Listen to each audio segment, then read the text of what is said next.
Hello and welcome to episode 98 of the How to Survive podcast. My name is Chris and joining me, as ever, is Joe.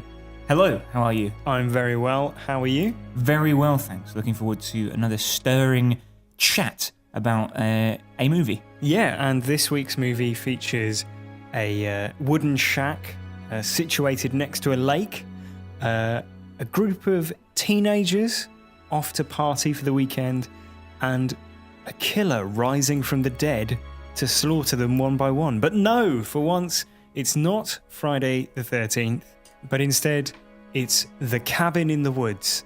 And if you haven't seen The Cabin in the Woods, it's available to watch on Netflix in the UK, and it's well worth your time.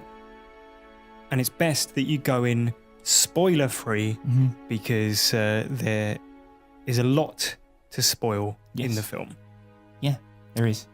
Yeah, and this is a listener recommendation. It's been recommended to us a number of times. Yeah, for about 98 episodes now. And we're sort of clearing house a little bit before episode 100. Yeah, we want to get out of the way all the movies that you should do before you get to 100 movies. Yeah, and so we got a listener recommendation this week, and I think Cabin in the Woods probably tops the list as the most recommended film most suggested. Yeah, and next week we're covering a film that, if you've seen 100 horror movies, it really should be in there, and that's Alfred Hitchcock's 1960 film Psycho. Yeah, not the Gus Van Sant scene for scene remake from the 90s. Yeah, shot for shot, not just scene for scene. Wow. But anyway, episode 98 is, of course, Cabin in the Woods. So this is your final warning before we spoil Cabin in the Woods absolutely rotten. The show on the road! Doesn't even show up on the GPS. It's unworthy of global positioning. That's the whole point. Get off the grid, right? Sign says closed. We're looking for, what's it called? Tillerman Road. To get you there, getting back. That's your concern. The lambs have passed through the gate. They are come to the killing floor. Get this party started! I seriously believe something weird is going on.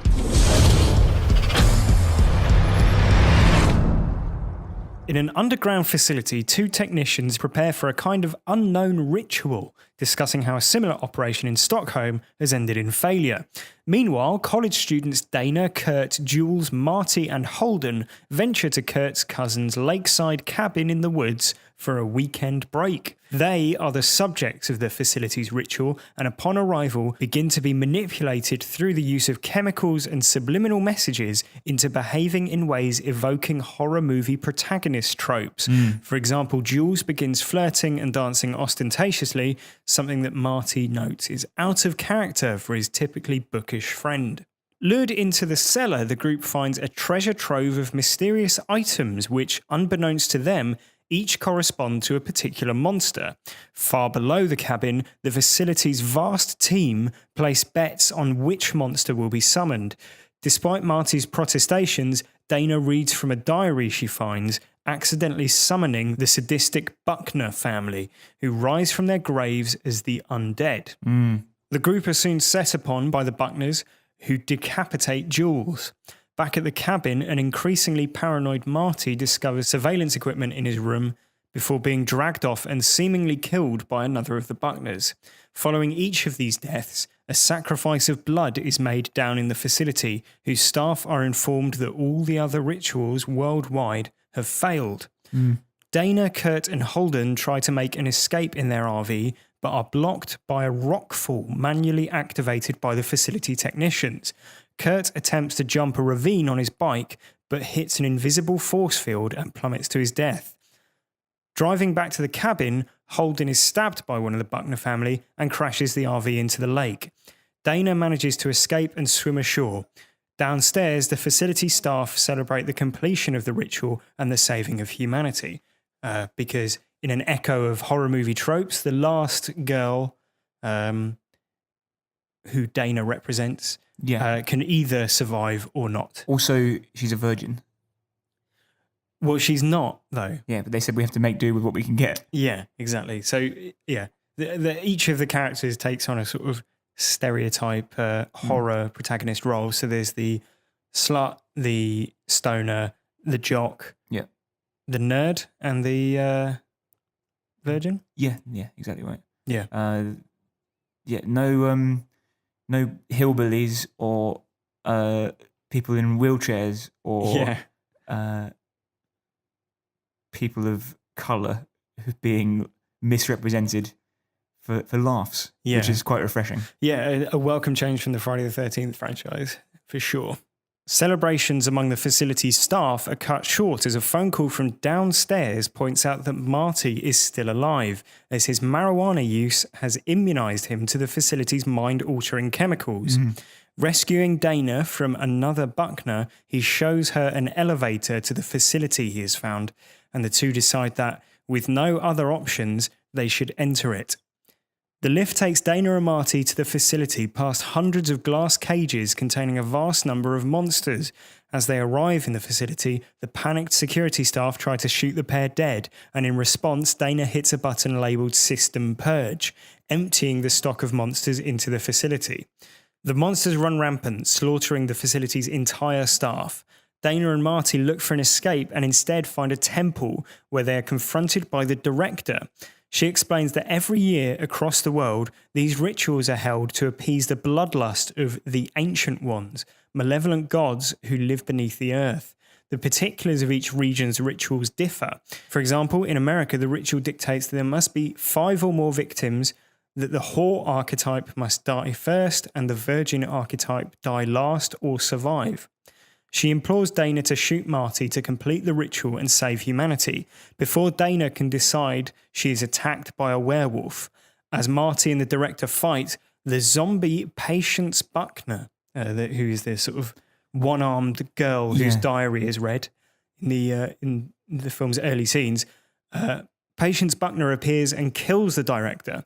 As Dana and Marty decide that humanity is not worth saving, a gigantic hand rips through the earth as the Ancient Ones emerge. That's the end of that.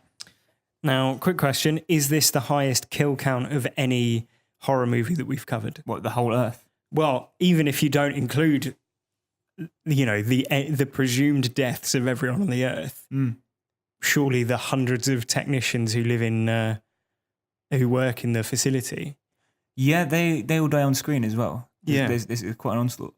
I'm trying to think. Have we done any clone movies, or have we done Rogue One, and that had like entire armies being decimated? Yeah, a planet being destroyed. Yeah, that is true. We've done episode 7 as well, which has several planets being destroyed. Yeah, so possibly not, but an awful lot of people die in this film. Yes, which makes it an interesting topic when it comes to how to survive. Quite agree with you. Although also quite hard because the final scene is quite final. And it seems that humanity will be wiped out immediately. But maybe there's a course correction that we can take in order to prevent that being the final being what happens. Yeah. Okay. So had you seen Cabin in the Woods before? Yeah, I saw it when it first came out in the cinema. Although I got a nosebleed during the film.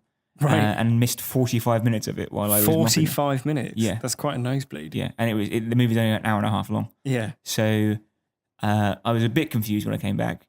Yeah. And they'd just gone from the cabin to an underground facility. So that was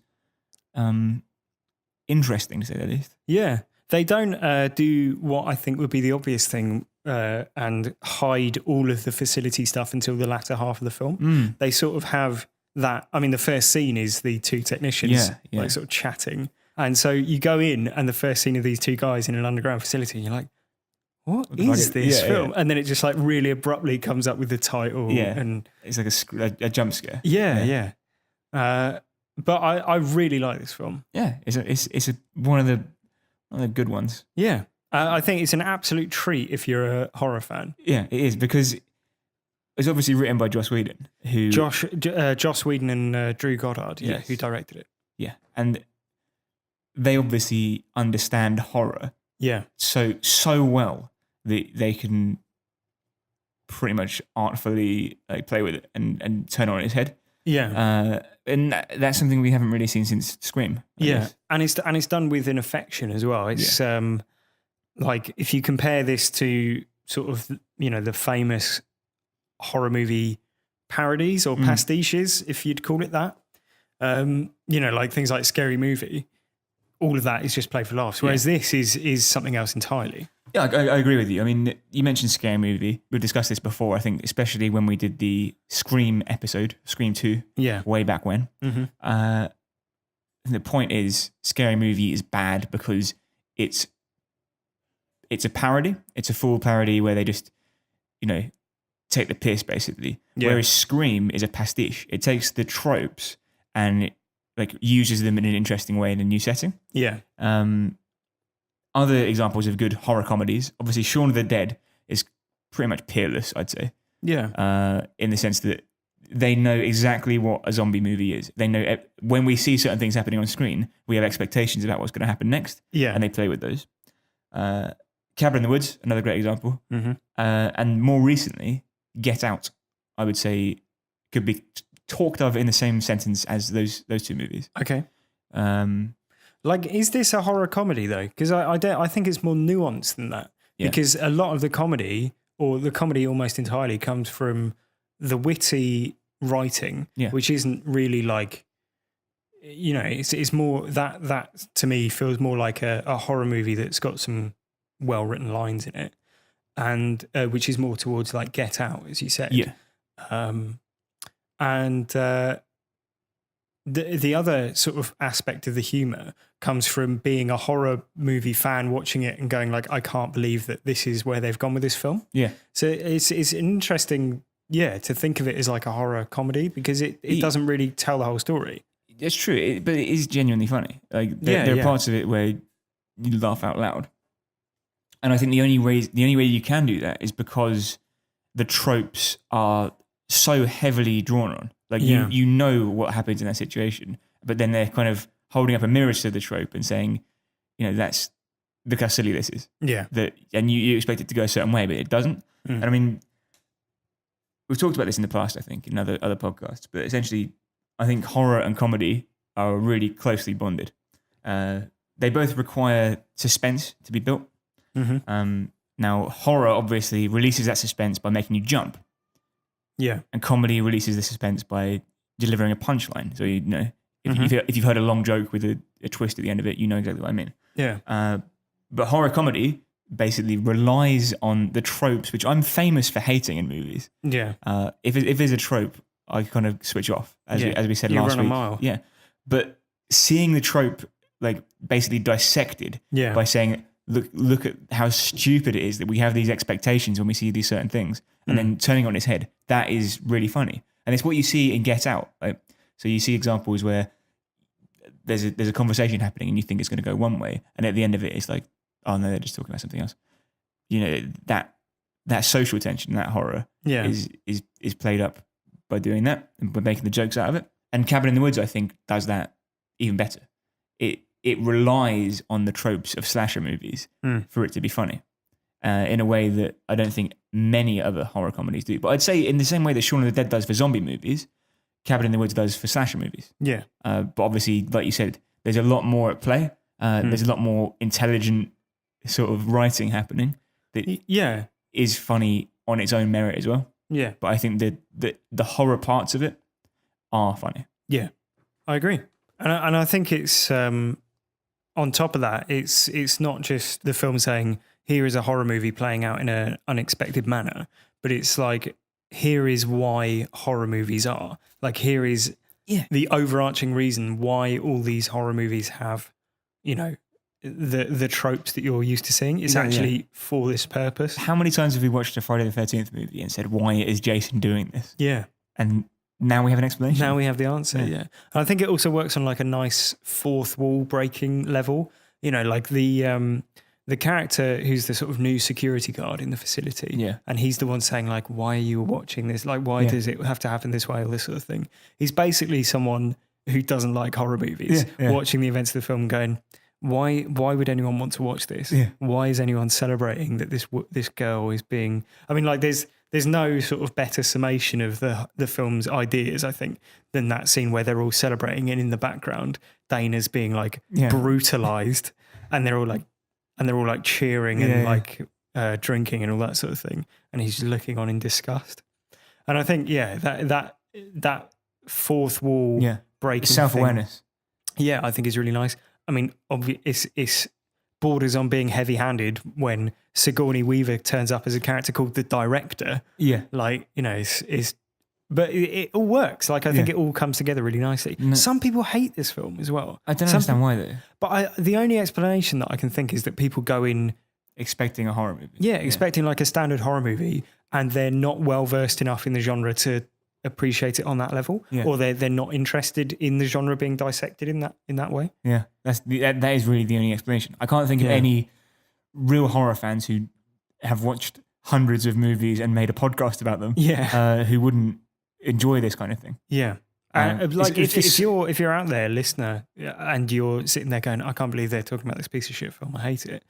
Then get in touch at HowToSurvivePod, HowToSurviveShow@gmail.com. Yeah, so that's why you hate Cabin in the Woods. Yeah. Sigourney Weaver, by the way, why is she cast in that role? Because I get the feeling it's supposed to be like, here's the queen of horror. Yeah. But she hasn't been in that many horror films. No, well, originally it was going to be Jamie Lee Curtis, who's obviously more obviously a slasher actor. Mm-hmm. And obviously Sigourney Weaver's Alien. That's basically it, yeah. Avatar as well. I don't think you can include that though. Yeah, Gorillas in the Mist. That's a horror movie. Ghostbusters. Yeah. Oh yeah. Okay. Ghostbusters as well. But like Annie Hall. She in Annie Hall? She's a date. One of the dates. Right. The Village. You're listening to the Joe Recites from Memory Sigourney Weaver Productions podcast. So I've gone pointless and hope Sigourney Weaver movies come out. Yeah. What would you say? Gorillas in the Mist. Depends on your audience, though, I think. Yeah, but if the people they asked Cabin in the Woods would be a good shout. The only reason I know about Gorillas in the Mist is because last week I was searching on Amazon Prime for The Mist, and it came up. Right. And you've read into it. Yeah, I watched it twice. Right. But yeah, I think it's a delight for anyone who's a horror movie fan, really. Yeah. And it does, have that element where it sort of challenges you for enjoying it. Yeah, I think so. And I like that sort of thing. Yeah. I mean, as we said, it goes through a number of horror tropes in order. So we basically got an introduction to all the characters, which is swift and unsatisfying because you don't learn anything about them really. Yeah. You get the Harbinger when they're on their way in. Yeah. Who is called the Harbinger in the film as well. Yeah, and they're all like endlessly taking the piss out of him. Yeah, because he's like a nutter. Yeah. They go exploring in the house. It's weird. They find weird things which are unsettling. Yeah. They get drunk and have sex. Yeah. They start getting picked off one by one. Mm-hmm. They attempt to escape in a car, and that's foiled. The danger increases just very suddenly. Yeah. For no particular reason. I mean, there is a reason in this, but usually it's just like, now it's more dangerous. You get the revelation of the mystery that you didn't even know was there, really. Yeah. Often in slashes. Yeah. And then you get the eventual escape to safety. But you don't actually get the escape to safety in this. No. You don't get given that particular trope. Yeah. Yeah. What it's actually bears some resemblance to the ending of The Mist, I thought. Well, because it's so bleak. Well, it is sort of bleak, but then it's also like this will make sense to you if you've seen The Mist. Yeah. But we'll talk around it. We won't spoil it per se. But this is sort of the inverse of the ending of The Mist, because the decision that he takes at the end of The Mist is the decision that they choose the opposite option in this, and then sort of like stoically deal with the fallout. Yeah.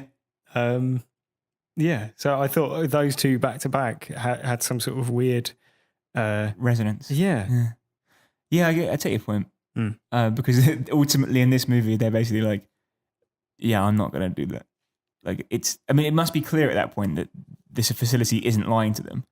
Yeah. And then they choose then to basically destroy humanity. Yeah, well, Dana doesn't want to become a murderer of her friend, so that's the decision she takes. And I guess the message is that if this is what it would take for humanity to survive, then humanity doesn't deserve it.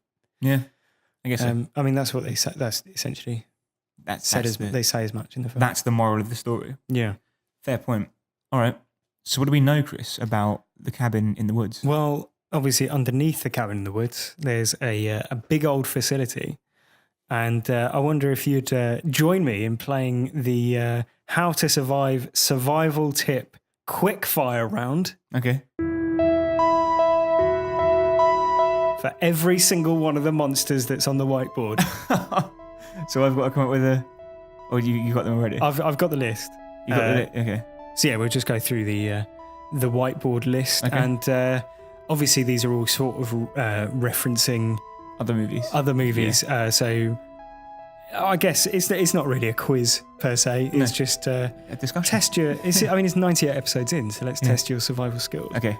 So I'm going to read the name of a thing, and we'll just discuss where it's from and how we'd kill it. Sounds good to me. So, werewolf. American Werewolf in London. Yeah, well, it's just werewolf. Universal monsters or whatever. Yeah. How'd you get it? Silver bullet. Yeah. Alien beast. Alien. Yeah. You did shoot it in space. Yeah, exactly. Mutants. Yeah. Set Wolverine on them. Okay. Yeah, I like it. Yeah. Or alternatively, Hills Have Eyes. Just shoot kill them. Yeah. Wraiths. Wraiths. Yeah.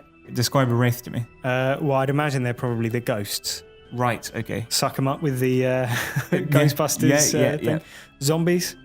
Destroy the spine or the brain. Right. Clowns. Clowns. It's obviously from It. Well, now the clown in this movie is Pennywise. Yes. Yeah. And gets shot and doesn't die. Yeah. So burn him. Okay. Witches. Witches from folklores, I guess. Yeah. How do you kill a witch? Drown them? No, because they survive that. Burn them at stake. Yeah, there we go. Sexy witches. Burn them at a sexy stake. Demons. Spell. Exorcise them. Yeah. Hell Lord. That's Hellraiser. Yeah. Yeah. I haven't seen Hellraiser. I don't know. Okay. Angry molesting tree. Angry molesting tree? Yeah. It's from Evil Dead. Burn it. Burn it. Chop it down. Fine. Giant snake. Okay. Like one of the ones in Harry Potter, maybe. Yeah. I'm going to have to speed this up because we're on line 2 of 5 so far. Right. Deadites. I think they're from Evil Dead or something, aren't they? Mummy. Yeah. Unwrap the bandages. Yeah. The Bride. Marry her off to someone. Okay. The Scarecrow folk. Burn. Right. Snowman. Burn. Yeah. Dragon Bat. Oh. Freeze. Okay. Vampires. Stake in the heart. Yeah. Dismemberment goblins.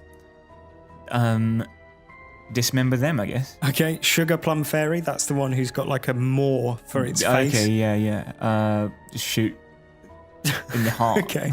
The Merman. Dry him out. Okay, very good. The Reanimated. Reanimated? Which was this? I don't know. Unanimate? Okay. Unicorn. Shoot with a gun. Huron. I don't know what that is. It's on the whiteboard, but I have no idea what that is.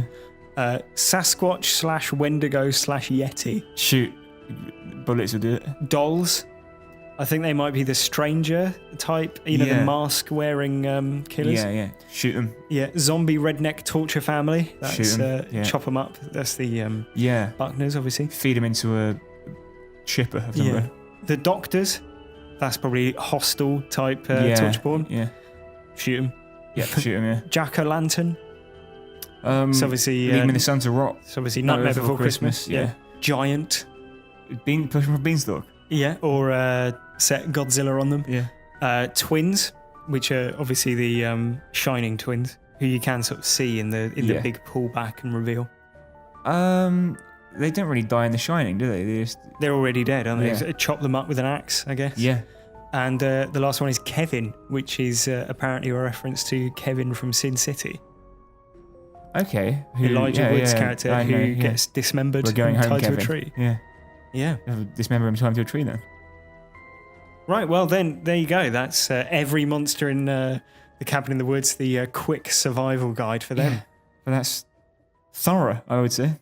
So it's that time of the show, Joe, obviously. The Cabin in the Woods, there's a lot of monsters, there's a lot of peril. Can you just name all the monsters again for me, please? Absolutely. That's the werewolf alien. So have you got any ideas on how you would survive? Yeah, absolutely. Good, because that's sort of why we're here. I'm just going to put on my glasses because I can't read my own handwriting without them. Good. Yeah. Okay, so, I mean, all of my ideas, two of my ideas of three rely on the fact that the movie is built on tropes. Okay. So you'd have to be a self-aware participant in the movie. Okay, so like the characters in Scream. Yeah, similar. But by the end of the movie, I think they kind of are, aren't they?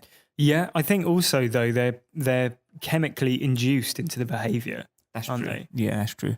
Now, there's one horror trope which is used, but I don't think used to the benefit of one of the characters in the movie, but not at the right time. So Marty, you may remember, he comes back from the dead. Right. Which is a bit of a horror trope. Yeah. The unexpected return of an ally. Okay. Now, if he'd held on to that ability for about another hour, he could have got away, couldn't he? What, away from the earth-destroying gods? Yep. Would you want to, like, resurrect?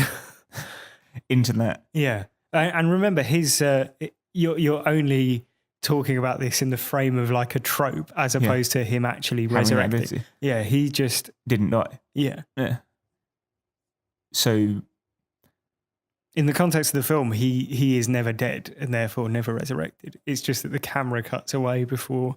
Right. And gives the implication that he's dead. Is it no body, no confirmation? Yeah. Well, just don't let the camera come near you then, so it can't confirm you're dead. Right, so you're now breaking the fourth wall of... Yeah. I'm playing director. Great, yeah. All right. It was a bad start. It was a poor start. It's a railroaded movie. It's hard to survive. Well, I've got one idea. Go on. Don't build your facility with a system purge button Right, that's, that drains all of the deadly monsters into your facility where all your staff are. Right, I'll just cross that out because that was idea 3. Because it's fair enough to, example, like have a button that incinerates all the stock of monsters. Yeah. Because, but don't vent them out into the facility. When would there be a benefit to that? Why is what appears to be a fairly normal elevator lobby connected up to the entire storage facility for the monsters? Yeah. Like those two things should be remote. Yeah, I'd say so. And also you would imagine that this is a tailor-made system. They're not like buying this off the shelf, as it were. Yeah. Like they're not going to a company and going, oh, your elevator solution. Yeah, your underground prison / elevator lobby solution. And we'll just stick some monsters in it and adapt it for our needs. Yeah. Presumably this is custom built, in which case don't build it with the ability, have the facility here and then one narrow tunnel that you can completely isolate, airlocked with blast doors or whatever. And then miles down the road have the storage facility. Like a Large Hadron Collider kind of thing. Yeah, exactly. Yeah. Why would there be a reason for a system purge, do you think? Just in case. Well, reason? I mean, if you're working with any sort of hazardous materials that could be dangerous to human life. Yeah, but you wouldn't, if you were working with, say, nuclear waste underground, you wouldn't have a button that says dump nuclear waste on corridor where people are. Well, that's exactly my point. Yeah.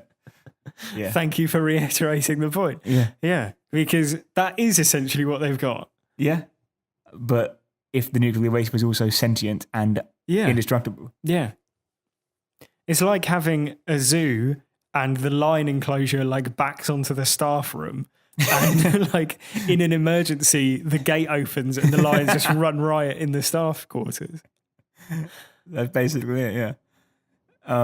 But is there a good reason for it? Are the monsters at some level of risk underground and they need to be kept safe or they need to have an escape route? What? I can't imagine why. But if there was if there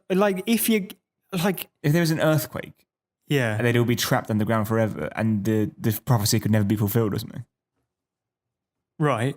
I'm still not sure that the best option is having them all in the area where all the humans are, because they don't attack one another that we see. So why not just have it all dump into like a separate mass storage unit And just drag them out one by one when you need them. Yeah, or just, I don't know what, like the new ritual is that they fall through the ground into this Yeah. hell. Why?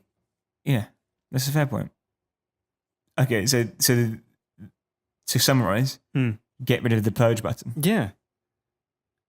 If you're going to have it at all, don't have it right in the middle of the desk, like the biggest button of the entire thing. Also, who would ever want to be in that room pressing that button? Yeah. Again, have it off site. Just don't have it activated remotely. Yeah.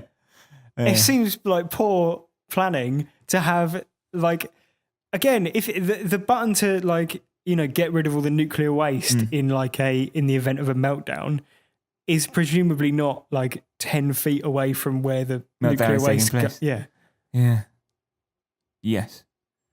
I can't argue with you. Yeah, exactly. Yeah. So that was one of your ideas as well. Yeah, it was. Yeah, but I've since then I've come up with another one. Don't worry. Okay. But to my second trope idea. Okay. This is more of a tip for the baddies. So this relies on, as I said, tropes in horror movies. Mm-hmm. And if you're the bad guys in this film, you die.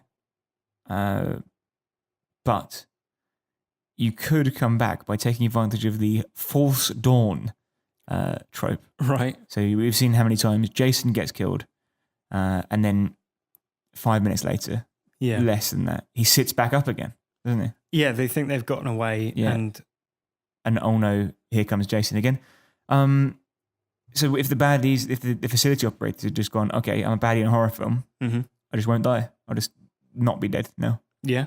They'd be okay, wouldn't they? Yeah. Again, this is a flagrant disregard for the actual real world setting of the movie, and you're just going, oh well, this is up there with like if Jason can teleport, then why doesn't he just teleport out into space, and then it'll be like and then it'll be fine. Yeah, it is. Yeah. Okay. So reiterate what your survival idea is. When you die, Yeah. don't die. Be not dead anymore, and then come back Right. because of tropes in movies. Okay. Is that unfair? Well, it's hard to action, isn't it, for the people who are in the film? Yeah. It's hard to put into. It's hard for anyone listening to go, that's practical advice that I could follow. Fair point, I suppose. How about you? Any more thoughts? Yeah, I've got two more. Firstly, early on in the film, we see that all the protagonists are sort of their heart rate is monitored. Yeah. On the big screen. So just check those heart rate monitors when you think that they're dead. And then you'll know they're not. Yeah, because when they activate the blood sacrifice thing with the lever, when they think Marty's died, there's sort of like an earthquake, and the thing sort of cracks, which is obviously indicating that They're not happy. yeah, they've done it in error, and the ancient ones are unhappy. So it pays to double check, especially as we see they will let their guard down thinking that they've saved the world, and they very much have not. Yeah, that's so to be more thorough. Use the data available to you. Yeah, well, if you're going to invest in some sort of remote heart monitoring technology, then utilize it to its full extent. But they are busy celebrating, aren't they? That's why they miss it, I guess. Yeah, but the bit where Marty supposedly dies is long before they start celebrating, because there's still 3 more people left. That's true. Yeah. And they would have still been looking at the screens. Yeah, There's no way they could have missed it, really. yeah, unless it's just like a sort of program or a window that they minimised for the time being. Turn the screen off. Yeah, That job must be done. Just turn this exactly, off now. Yeah, I've seen them being dragged off screen. Yeah. Like off the screen of where our cameras can see, and I've never seen a horror movie that someone going off screen but not confirmed dead is still alive. So if you're a doctor, or you wouldn't just, I mean, that's the inverse, I suppose, with a doctor, isn't it? Oh no. If you saw someone get like, I don't know, hit by a car and you're a paramedic, you wouldn't just go, oh well, I better start arranging the funeral. Wrap this bandage around them. Yeah, and that I'll assume that was enough. Leave. Yeah, well, or equally, like you just assume that there's nothing that you can do because I've heard of people dying in car accidents. Therefore, yeah. I'm fine. Really, I'm fine. No, he's long gone. Yeah. All right, fair enough. So just check the heart rate Check the monitors. You've got the vitals. technology to do it. Just do it. fair enough. Well, my last idea, Chris, is one I just came up with, as I mentioned, and it's probably the best one. Okay. So I understand the need for fulfilling the prophecy in order. Mm-hmm. That's how spells work. Why not just send like a SWAT team in and just shoot them one by one? Yeah. Well, the reason in the film, I guess, is that they have to bring the fate upon themselves by meddling with whatever trinket that they pick up. But this sort of ties into my last survival idea as well, which is that why not railroad it even more to make it that they choose the absolute worst possible thing every time. And then maybe they take a misstep and a trap jumps out and holds them in place. Yeah, or, like just make it so that, they go in and like it, let's say the diary's on the table or whatever, like just put the diary, because the Buckners don't seem to be that great, as we see in the film. They're exactly. outwitted by a bunch of teenagers. Yep. So put the Buckners' diary in like the bottom of a wardrobe in a shoebox, but have like the thing that summons the giant snake like dangling the moment that you walk into the basement. It's like right in front of your eyes. Maybe has several of them, actually. Yeah, or, like have the thing that calls in ghosts or whatever, like right there. Maybe they can. Maybe it's as simple as like they could put a SWAT team in one of those glass cages and give some sort of like SWAT team photo like in a frame. Yeah. What would be a good reason to call a SWAT team? It'd be like Speed, and they all died in like a botched operation or something, and now they're back for revenge. Yeah, I'll go for that. So yeah, I think that we're vaguely on the same page. Yeah, just be railroad it. Control the controllables. Yeah, if you're going to control it, like they say, they have to choose the thing, and that's maybe the reason they don't want to do that is because there's there's quite a significant sort of gambling racket going on. Yeah, maybe that's something to do with it. Yeah, because I guess they're making a lot of money out of it as well. Yeah, it's not in their interest to make it obvious. Yeah, they have to wear suit and ties at work though for some reason in this job. Yeah, well, you've got to keep professionalism up. I suppose so. Yeah. I think that's it, isn't it? Yeah, I think that's about all we've got for episode 98, The Cabin in the Woods. As we said earlier, episode 99 is Psycho from 1960, the Alfred Hitchcock classic. It will be available just about everywhere you could possibly hope to get it.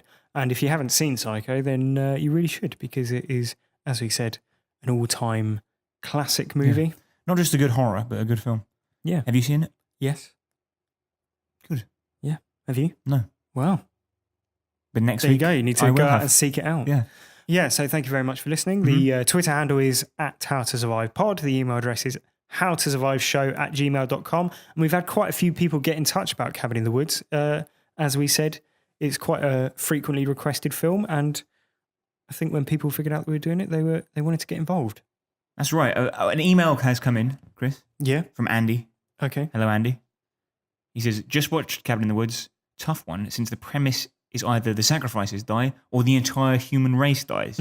Plus, the new security guard in the facility mentions in the not at all exposition bit that it's basically a railroad plot unless they transgress. So leaving aside the whole don't go down the trap door and don't be one of the archetypes, survival options, not to mention the several dozen internal logic flaws, we have two suggestions. First is one that breaks the laws of all horror films, which is do all the drugs. Right, okay, yeah. For a long time. That builds up your immunity to psychoactives, which the puppeteers use. Yeah. And it works for Marty, except he dies anyway. So, well, they all die, yeah. But I assume the Yeah. I mean, but essentially, if you're selected for the ritual, there's no way to survive because eventually you'll either get killed by the Ancient Ones or die in the ritual. Unless you're the final girl. That's true. Yeah. Well, she would have survived. So maybe she should have just done the drugs as well, and then she'd have been an aware survivor. Woke, you know. Yeah, that's true. Although in the other countries, people obviously survive the rituals. Yeah. That's a failing of the system, isn't it? Yeah, but it shows you that the ritual is possible to survive. That's true. Fair point. I think it's the US and Japan are the only ones who have a 100% clearance rate, they say. Yeah. Then Japan loses because they work out how to stop the girl being angry. Yeah, turn her into a happy frog. Yeah. Yeah. Andy goes on. The main survival tip is that Sigourney Weaver should do her fucking job properly. Right. If they do this once a year, shouldn't she have direct management of the team instead of lurking upstairs? Yeah. Micromanage this bastard, Sigourney. It's the safety of humanity we're talking about here. I wonder if, though, that she's some sort of go-between between the humans and the Ancient Ones. Right. Because she comes up from beneath the temple. So I wonder if it's like down there she has some sort of way of communicating with them. And so that's her ultimate responsibility. And so when she's on the phone up to the rest of the team, she's not like watching a camera that shows Marty's still alive. It's the Ancient Ones who have some sort of like, omniscient like ability to sense whether or not Marty's actually dead. Yeah. And they're getting angry. And you can see that. And she's the one passing on the message. Yeah. Andy is concerned though, Chris. Okay. That the staff are all suffering from PTSD and using insane coping methods to deal with what they do each year. Right. So his advice for that is to churn the staff. Kill them when they stop being professional. Okay. Because it goes to shit when they're shit at their jobs. And the apocalyptic buck stops with Sigourney. Yeah, but then it feels like that's a complicated system. Or having new staff every year. Yeah, well, I mean, it's a complex system that the facility has, and so a huge turnover of staff would be hard. And also, presumably, there must be some sort of perk for working there if it's such an emotionally taxing thing to do. Yeah, like so they're well compensated for it. Yeah, exactly. Yeah. Yeah.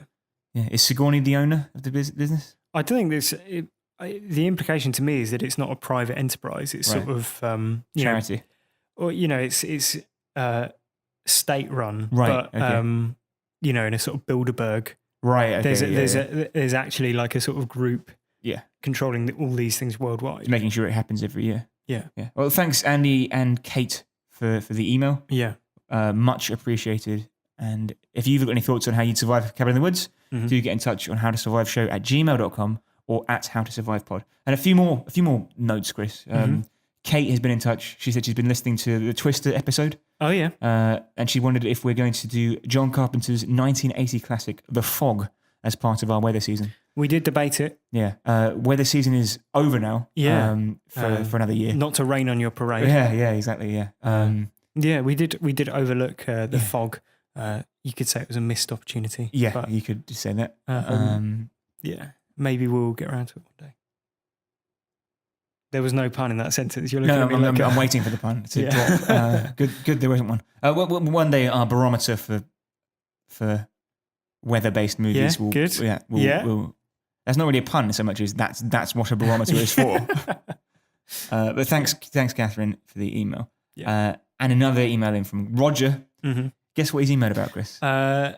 Is it about the now? It's becoming a saga, I would say. Saga is the word to use. I don't think we've ever discussed anything across 3 episodes before. No, but this is, of course, how could it be anything else? It's the debate around who are these people? I don't think so. That exchange of dialogue in Twister. Roger says he loved the show on Twister. It was one of his go-to movies to watch and laugh at because it's bad. Right. The only character he liked was Melissa. That's because, 1, Jamie Gertz.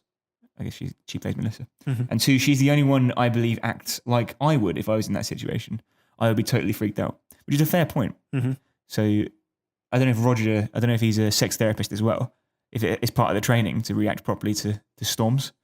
Maybe he's a storm therapist. Yeah, maybe. He goes on, as to the exchange between Bill and Joe in the barn. Yeah. My God, who are these people? I don't think so. I always thought Bill's response, given it's after he takes in the surroundings, meant that there was no way he was going to stay in the building for shelter, as they go to another building to find shelter. And they said, just my thoughts, Roger. Now, not just your thoughts, also my thoughts, Roger. So that's... In the podcast. Yeah. 2 weeks ago. Yeah. 2-1, Chris, to me. What is Three, it? three, what, three, you think two he's to me. coming down on your Yeah, your 100%, side? 100%. Well, what was your argument then? My argument was it's... what's her name? Holly Hunter? Yeah. Yeah. Definitely Holly Hunter. Yeah. She says, who are these people, when she's looking at like the scythes and the tools? Yeah. And then that line of conversation is over. Yeah. And he says, I don't think so. And it's as he jumps out of the way, as in, I don't think I'm going to get killed by these things. That's not what he's saying. Yeah, it is. No, it's not. He He's saying is. I don't think we, like, as in the guy who emailed. Yeah. The guy who emailed said, Roger. Yeah, Roger said that he says, I don't think so, in response to like wanting to seek refuge somewhere else. That's not what you're saying. You're saying like, I don't think so, in like a sort of sassy action movie way as something comes flying towards him. That's not the same as what Roger's saying. Roger's saying, should I stay in the barn? I don't think so, in a sort of like thinking out loud sort of manner. Yeah, that's what I'm saying. That's not the same thing. It is. No, it's not. You're saying it in the way that like James Bond would say it, as like when Roger Moore John was playing. McClane, Exactly. Like Captain America would like deflect a bullet with his shield and go, I don't think so. Yeah. That's not the same as what Roger's saying. It is. No, it's not. Yes, it is. No, Roger's saying like he's answering an unasked question as if someone's gone, do you think we should stay in here? And he's gone, I don't think so. Yeah, or should we stand still and get hit by these flying tools? I don't think so. No, because in your version, he's saying that to the scythe or the rake that's flying towards him. Yeah. So it's like the rake's flying towards him and he's like, I don't think so. Yeah. Like, yeah, that's different from what Roger's saying. You're a maniac if you think that those are the two, those two things are the same. You're saying there's now three theories There's in play. three trains of thought. One is that it's he... It's an exchange. It's a conversational exchange that is referencing, like, is saying, are these people humans? Right. I don't think so. Right. The second one is a rake comes flying towards him, and like an action star, he like evades it and goes, I don't think so. Yeah. And then your third theory... That's my theory. Oh, that's your theory. And then Roger's theory is that he's like, oh, should we stay in this? Someone says off camera, off script, says, should we stay in this barn? And he's like, I don't think so. We should seek refuge somewhere else. Right. None of these make sense, though. If you watch the scene again, it's nonsensical. And all I'll say is we've now had 2 weeks worth of people emailing in and going, listen, guys, I've watched the scene, and then they just go on to say exactly the same things that we've said. And it's like, yeah, like they go, listen, I really enjoyed the podcast. So you haven't listened to the podcast if this is what you're emailing in with. Thanks, Roger, for contributing. Yeah. We do appreciate all the emails we get. If you've got any thoughts on... Listen, I want this to run and run. So next week, more thoughts. Will we get to the bottom of the exchange between Joe? It's Holly Hunter. And Bill Murray. Yeah. Helen Hunt and Bill Paxton, their names rhyme, apparently, by the way. Yeah. Episode 98 of the How to Survive podcast. Psycho next week. Thank you very much for listening. Goodbye.